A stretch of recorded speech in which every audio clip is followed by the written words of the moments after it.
Stage ভেঙে দিয়েছে, আপনারা দেখতে পাচ্ছেন। প্যান্ডেল আর্মিকে দিয়ে খুলিয়েছে। আমার আর্মির বিরুদ্ধে কোনো ক্ষোভ নেই, তার কারণ we are proud of our army. কিন্তু আর্মিকে যখন বিজেপির কথায় চলতে হয় তখন দেশটা কোথায় যায় সেটা নিয়ে সন্দেহ জাগে। তাহলে ভাবুন, স্বরাষ্ট্র মন্ত্রক এখন সেনাবাহিনীকে রাজনৈতিক দলের মঞ্চ খোলার কাজে ব্যবহার করছে। এখানে সেনাবাহিনীর কোনো দোষ নেই, সেনাবাহিনীর দোষ দিয়েও লাভ নেই। হোম মিনিস্ট্রি থেকে যেমন নির্দেশ এসেছে সেনাবাহিনী যা সেটাকে পালন করেছে, ইমপ্লিমেন্ট করেছে। কিন্তু প্রশ্নটা উঠছে যে হোম মিনিস্ট্রির মাথায় যিনি বসে আছেন, আমাদের দেশের স্বরাষ্ট্রমন্ত্রী অমিত শাহ, তার ব্যক্তিগত রাজনৈতিক আগ্রাসনের কারণে বর্তমানে ভারতীয় সেনাবাহিনীকে কাজে লাগাচ্ছে, ভারতীয় সেনাবাহিনীকে ব্যবহার করছে। আমি যখন এখানে আসছিলাম আপনারা অনেকে ছবিও পেয়েছেন, প্রায় 200-র মতো আর্মি তারা আমাকে দেখে ছুটে পালাচ্ছিল। আমি বললাম, why you are running away? You are my friend. We are proud of you. যদি সেনাবাহিনী কোনো রকম ইল্লিগাল বা অবৈধ কাজ না করে থাকে, যদি কোনো রকম ইনফ্লুয়েন্স হয়ে কিছু করে না থাকে, তাহলে তারা পালিয়ে যাবে কেন? তারা সেখান থেকে চলে যাবে কেন?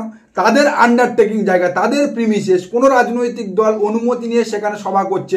হ্যাঁ, তাদের আপত্তি হতে পারে, আপত্তি থাকতে পারে, তারা সে প্যান্ডেল খুলে দিতে পারে, সেখান থেকে চলে যেতে পারে। কিন্তু যখন মমতা বন্দ্যোপাধ্যায় সেখানে আসছে, খবর পেল, তখন তারা সঙ্গে সঙ্গে সেখান থেকে প্রস্থান করলো, চলে গেল। কেন? তারা তো সম্মুখ সমরে দাঁড়িয়ে বলে দিতে পারতো যে হ্যাঁ, এই সমস্যা রয়েছে, আমাদের আন্ডারটেকিং জায়গা, আমাদের প্রিমিসেস, এই সমস্যা রয়েছে, প্যান্ডেল খুলে নিতে হবে, ব্যাস মিটে যেত। কিন্তু না, যখন মমতা বন্দ্যোপাধ্যায়কে আসতে দেখলো তখন তারা সেখান থেকে সরে পড়লো। আসলে ভারতীয় সেনাবাহিনীও জানে ভারতীয় জনতা পার্টি বিজেপি তাদের রাজনৈতিক আগ্রাসন ও রাজনৈতিক স্বার্থ সমৃদ্ধি করার জন্য কাজে লাগাচ্ছে, সেনাবাহিনীকে ব্যবহার করছে। একজন জেল খাটা তরিপার আসামিকে যদি দেশের স্বরাষ্ট্রমন্ত্রী করা হয়, সেনাবাহিনীর মাথায় বসানো হয়, তাহলে সেনার গৌরব কতটা উজ্জ্বল হয় তা বর্তমানে যেমন দেশের জনগণ টের পাচ্ছে, তেমন সেনাবাহিনীও हारे हारे अनुभव कुछ। अब मैं बीजेपी से कहना चाहता हूं, अच्छी तरह सुन लीजिए, एटम बम से बड़ा हाइड्रोजन बम होता है। माधवपुरा में हमने एटम बम दिखाया था। बीजेपी के लोगों तैयार हो जाओ, हाइड्रोजन बम आ रहा है, हाइड्रोजन बम आ रहा है। কর্ণাটকের মহাদেবপুরের ভোট চুরি তত্ত্ব যখন রাহুল গান্ধী সামনে এনেছিল, তখন অ্যাটম বমের মতো নির্বাচন কমিশন ও ভারতীয় জনতা পার্টির সরকারের গদি টলে গিয়েছিল, টলমল হয়ে গিয়েছিল। আর পরবর্তী সময় বিহারের এসআইআরে নির্বাচন কমিশনের দুর্নীতি ঘাবলা দেখে রাহুল গান্ধী হুঁশিয়ারি দিয়েছিল যে অ্যাটম বমের পরে হাইড্রোজেন বম আসতে চলেছে। আর আজকের রাহুল গান্ধী তার একটা স্যাম্পল দেখালো বা ছোট্ট একটা উদাহরণ দেখালো বিহারের এসআইআর এর ফাইনাল লিস্টে 1,88,000 निर्वाचन कमीशन तोला डुप्लीकेट वोटर कहानी धरे। जो बिहार के अंदर एसआईआर हो रहा था, आज उसका अंतिम दिन था और आज जो चुनाव के लिए सूची है उसका प्रकाशन हो रहा था। आपत्तियों का अंतिम दिन 1 सितंबर था। आज खबर आई है कि बिहार के मात्र 40 विधानसभाओं में, 39 विधानसभाओं में 1,88,000 डुप्लीकेट वोटर है। 1,88,000 डुप्लीकेट वोटर है। হ্যাঁ, এটাই নিবিড় ভোটার তালিকার সংশোধন বা স্পেশাল ইন্টেনসিভ ডিভিশন এসআইআর। বিহারের এসআইআর এর যে ফাইনাল লিস্ট বেরিয়েছে, ভোটার তালিকার যে ফাইনাল লিস্ট বেরিয়েছে, সেখানে ইতিমধ্যে 1,88,000 ডুপ্লিকেট ভোটার ঢুকিয়ে দিয়েছে নির্বাচন কমিশন। সেই ঘাবলা ধরে ফেলেছে বিরোধী রাজনৈতিক দলগুলো। রাহুল গান্ধী পোল খুলে দিয়েছে। আর এটাই করার জন্য, এই খেলাটা খেলার জন্য নির্বাচন কমিশন জনগণের ট্যাক্সের কোটি কোটি টাকা খরচা করে গত 3 মাস ধরে নাটক চালিয়ে যাচ্ছে ভোটার তালিকা সংশোধনের নাম করে। ইয়ারে যদি 50 লাখ বাদ যায়, এখানে 1,25,00,000। ইয়ারে যদি 50 লাখ বাদ যায়, এখানে 1,25,00,000। বলি ও শুভেন্দু বাবু, বিহারে 1,88,000 ডুপ্লিকেট ভোটারের নাম তুলেছে নির্বাচন কমিশন। ভোটার লিস্টে 1,88,000 ডুপ্লিকেট ভোটারের নাম তুলেছে এসআইআর এর নাম করে নির্বাচন কমিশন। তাহলে এবারে বলুন, বাংলায় কত ডুপ্লিকেট ভোটারের নাম তুলবে? খুব তো আপনি তখন লাফালাফি করেছিলেন যে বিহারে 50 লাখ বাদ পড়লে বাংলায় 1.5 কোটি। আর বিহারে আপনাদের নির্বাচন কমিশন, ভারতের সোকল্ড স্বতন্ত্র স্বাধীন নির্বাচন কমিশন 1,88,000 ডুপ্লিকেট ভোটারের নাম ঢুকিয়ে দিয়েছে SIR এর নাম করে ভোটার লিস্টে। তাহলে বাংলায় কত দেবে? কাদের নাম কাটলে, কাদের নাম ঢোকালে, কাদের নাম ডবল রাখলে অনায়াসে ভারতীয় জনতা পার্টি ক্ষমতায় আসবে, প্রভু সন্তুষ্ট হবে। তার একটা সুন্দর হাতছাপাই দেখিয়ে দিল বিহারে আমাদের স্বাধীন স্বতন্ত্র নির্বাচন কমিশন। আর এই জন্য, এই কারণে আমাদের রাজ্যের বিরোধী দলনেতা বারবার দাবি করছে no SIR no vote. SIR হলেই তৃণমূল অনায়াসে হারবে বাংলায়। 22-এ ছাপ্পা মেরেছিল, 24-এ ছাপ্পা মারতে পারেনি। আর SIR হওয়ার পরে তো ওই SIR-এই খতম হয়ে যাবে, আর কিছু করতে হবে না। ওই SIR-এই খতম হয়ে যাবে, আর কিছু করতে হবে না। এ ভদ্রলোক কখন কি বলে নিজেও জানে না।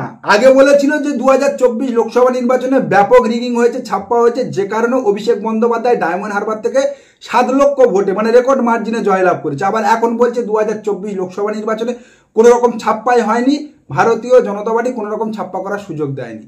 মানে তাহলে আপনি তো ঘুরপথে প্রমাণ করে দিলেন, তৃণমূল কংগ্রেসকে একেবারে ক্লিন চিট দিয়ে দিলেন যে তৃণমূল কংগ্রেস যে ভোট পেয়েছে 2024 লোকসভা নির্বাচনে সেটা তাদের সলিড ভোট। অর্থাৎ আপনার কথা অনুযায়ী 2024 লোকসভা নির্বাচনে বাংলার জনগণের সমর্থন আপনাদের থেকে সরে তৃণমূল কংগ্রেসের দিকে গিয়েছে। ये कायर पुलिस लाल बाजार का मनोज वर्मा के नेतृत्व में मेरे छोटे बेटे को, जिसका नाम शिवम सिंह है, आज अचानक उसको पकड़ के, कॉलर पकड़ के, टान के, मार के, उसको गाड़ी में बैठा के ये लाल बाजार और इंटाली थाना मिलके मनोज वर्मा के नेतृत्व में मेरा बेटा को लाया गया है, इसलिए कि वो हमको गिरफ्तार करने में विफल हो गया।